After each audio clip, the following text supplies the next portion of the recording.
No tour of Slab City would be complete without making a stop at Salvation Mountain, Leonard Knight's vision.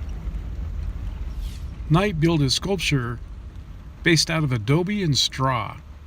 While various biblical verses are referred to, the mountain, or the philosophy behind the mountain, is based upon the sinner's prayer, which is essentially the moment when a person repents and accepts Jesus Christ into their lives.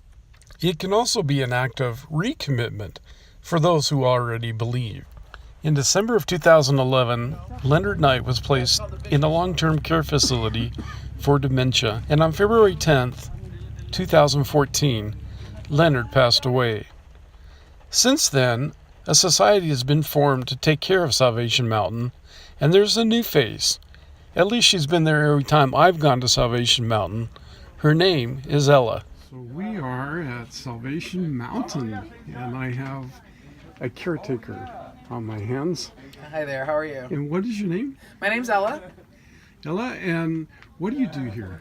I'm the site manager. I make sure that my crew is here to take care of the mountain. I have a caretaker. He's over there building his fence right now. He works on a regular basis. Right now we're suffering because we've had so much rain. There's puddles inside, so you can't climb it, you can't go inside it, which is a real bummer, but hopefully it'll dry out. So is that going to be a permanent thing, or that's just... No, it's just till it dries. Just till it dries. I thought it would be Tuesday until it started raining yesterday, so... What? We lost our whole driveway to a flash flood 2 months ago. Really? Yeah, that's where the driveway went. So global warming is catching up. It is. I know we need the rain because we are in a drought, but still, it does a lot of damage to something that's made of mud and paint. So every time I come here, every year, you're here. And, of course I am. How do you devote yourself so much to a project like this? It's very important. Leonard Knight started this when he was 56 years old, and he worked on it for 28 years. People come from all over the world to see this for all kinds of different reasons, whether it be the art, or they're in a music video, or they're having their wedding pictures taken, and they came here from Japan for that. You see a lot of that. So it's very important to me to carry on Leonard's legacy and make sure that in 20 years, my grandchildren can come here and see this. Wow, that's powerful. Do you guys have any plans to expand it? No. Just restoration is enough.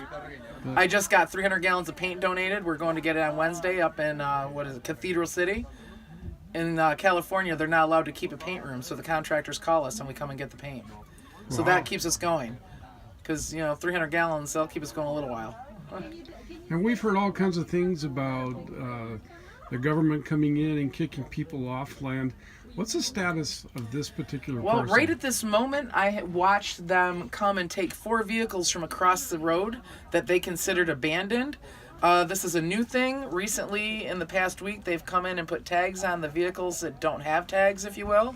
And they're starting to come and take them. So we'll see where that leads. It kind of scares me, quite honestly.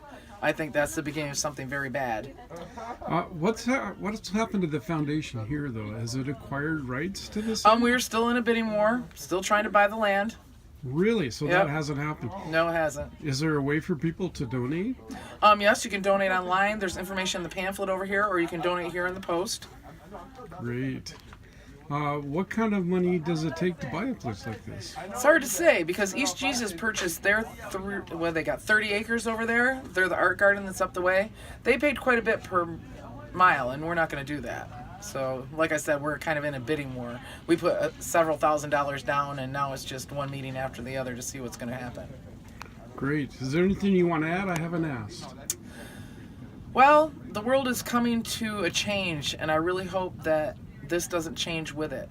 Like I said, them tagging vehicles and taking them, that's a new thing, and it's very scary to me. I hope my community doesn't suffer for it. I don't live on the same land as they do. I live on a private property out past the library, so this isn't going to affect me personally as far as my own stuff, but I see people losing their stuff today. 4 vehicles in the past 2 hours. That could be a big thing. That's upsetting. I mean, if people don't come here for that, they won't come here for this. I know. It's scary. It's very scary. Okay, well, I really appreciate the interview, and I'll be back next year. I will see you then. Okay. Thanks for visiting. Thanks.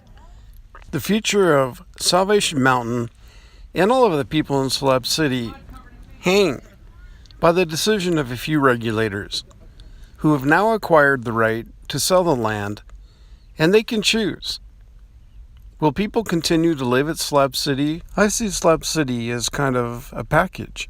You come for the range, and East Jesus, and Salvation Mountain, and the Lows. You come for the whole thing. The tanks, the hot spring, the whole experience. But if you start taking parts of that away, what will be left of Slab City? And that's a big question for all of us. Well, this is Tim Painter from Slab City, signing off. If you like what you see, please subscribe and pass it along. We'll see you soon.